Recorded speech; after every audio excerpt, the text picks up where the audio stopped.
Okey, tajuk hari ini adalah bab haba, tajuk bab 4. Okey, topik yang pertama adalah berkenaan dengan keseimbangan terma.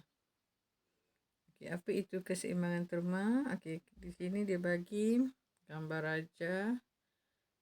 Okey, sekiranya ada dua objek yang berlainan suhu bersentuhan secara terma.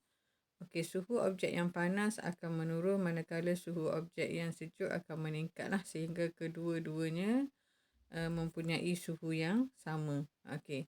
Jadi dalam keseimbangan terma ni awak kena ingat terma tu suhu lah. Okey, keseimbangan terma maksudnya suhunya sama. Okey, mula-mula suhu dia berbeza tapi lama kelamaan bila berlaku pemindahan haba maka suhu kedua-dua objek tadi akan jadi sama. Jadi poin yang penting yang pertama adalah suhu sama. Okay, yang kedua, pemindahan haba bersih antara dua objek tersebut adalah sifar. Okey, haba keluar dengan haba yang masuk sama je.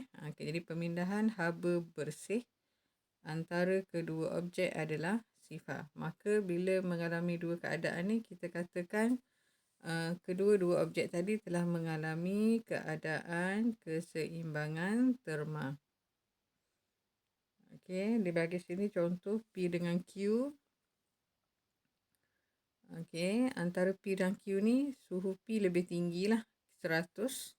Q tu suhu dia adalah 30. Jadi haba ni akan bergerak daripada objek yang panas ke objek yang lebih sejuk lah. Okey, jadi P ni akan memindahkan haba ke Q lah. Okey, pada masa yang sama Q juga akan pindahkan haba ke P, tapi yang paling banyak adalah P ke Q.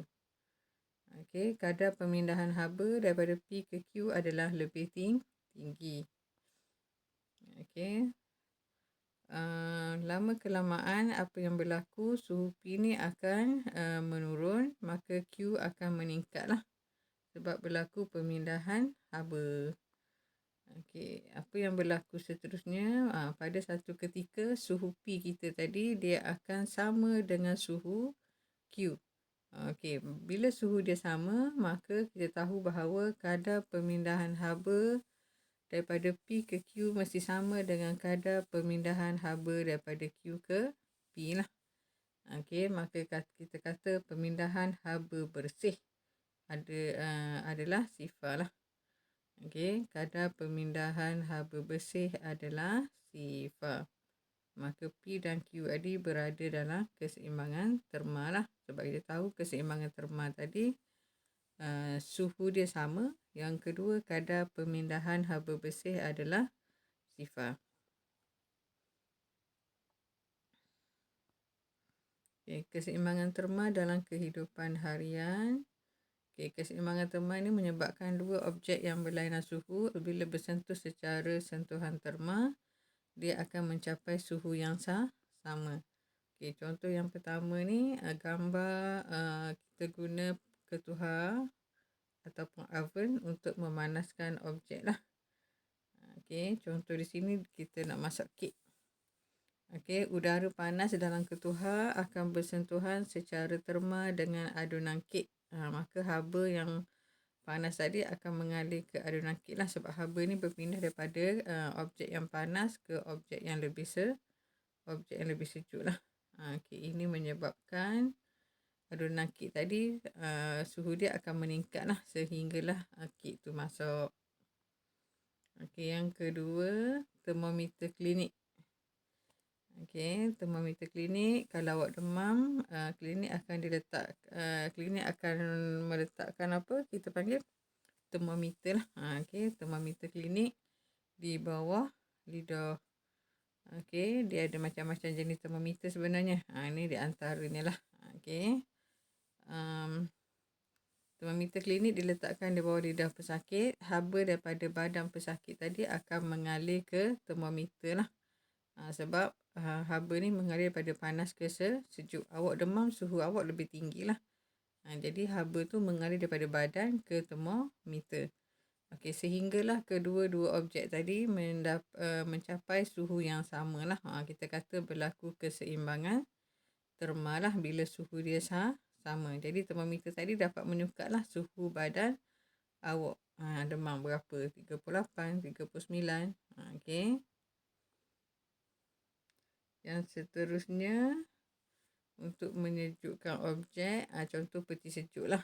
Okey, apabila makanan disimpan dalam peti sejuk, okey, makanan tu suhu dia lebih tinggi lah daripada udara dalam peti sejuk awak tu. Jadi haba akan mengalir dari makanan ke udara di dalam peti sejuk sehingga ia mencapai keseimbangan terma, iaitu suhu dia samalah, suhu makanan sama dengan suhu peti sejuk. Okey, suhu makanan akan menurun dan makanan akan kekal segar untuk tempoh yang lebih lama. Okey, yang seterusnya, okey, minuman yang disejukkan dengan menambahkan beberapa ketulan ais. Okey, ais ni disejuk, dia akan menyerap haba daripada minuman yang panas tadilah. Maka dia akan melebur. Okey, ais tadi dia akan melebur. Semasa dia melebur tu, dia akan membebaskan, dia akan menyerap banyak haba. Jadi cairan daripada ais tadi akan menyerap haba sehingga ia mencapai keseimbangan terma. Suhu air tu sama dengan suhu ais tadilah. Jadi air awak akan jadi sejuk lah. Okey, yang seterusnya, bagaimana kita nak menentu ukur sebuah termometer cecair dalam kaca menggunakan 2 takat tetap. Okey, kalau awak mesti awak terfikir bagaimana termometer yang awak guna dalam makmal tu, awak boleh tahu 1 darjah, 2 darjah, 3 darjah tu macam mana. Bagaimana dia membuat skala pada termometer tu lah. Okey. Sebuah termometer yang tidak mempunyai skala, kita boleh buat skala dia. Okey, boleh ditentu ukur menggunakan 2 takat tetap lah. Okey, kita ada 2 takat tetap, iaitu takat lebur dengan takat didih. Okey, kita tahu takat lebur adalah takat lebur bagi ais adalah 0, manakala takat didih bagi air adalah 100. Jadi kita akan guna dua nilai ni lah, 0 darjah dengan 100 darjah tadi.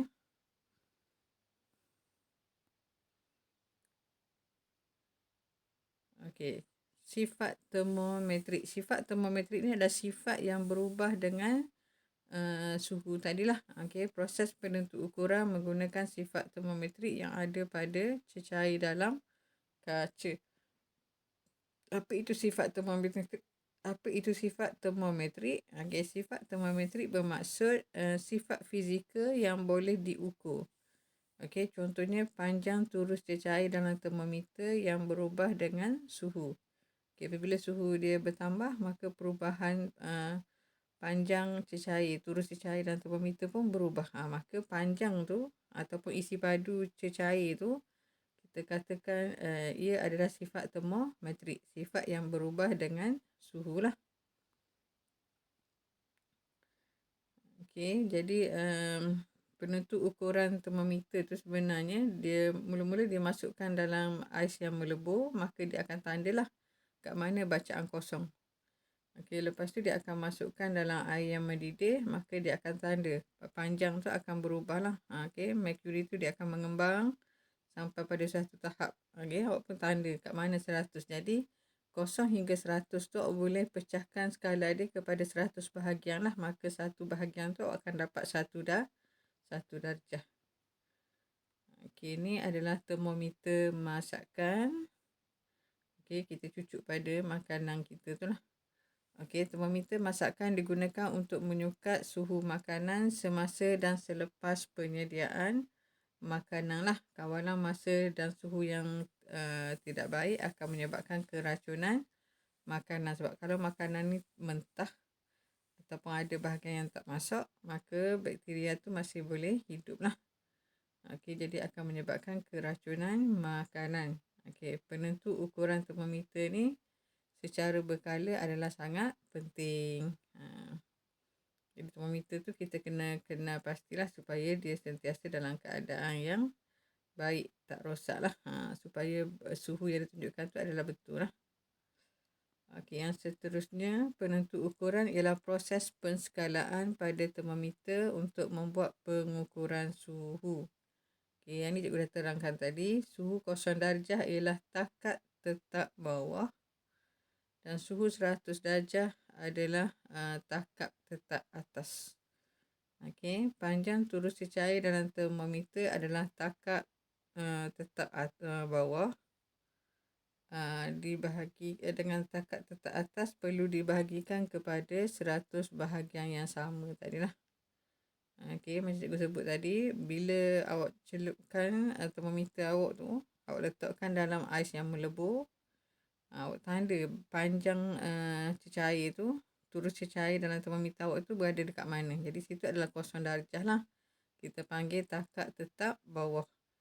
Okey, apabila kita letakkan termometer kita dalam air yang mendidih tu, okey, suhu dia adalah 100. Okey, jadi awak tandalah kosong hingga 100 tu kat mana, daripada mana ke mana.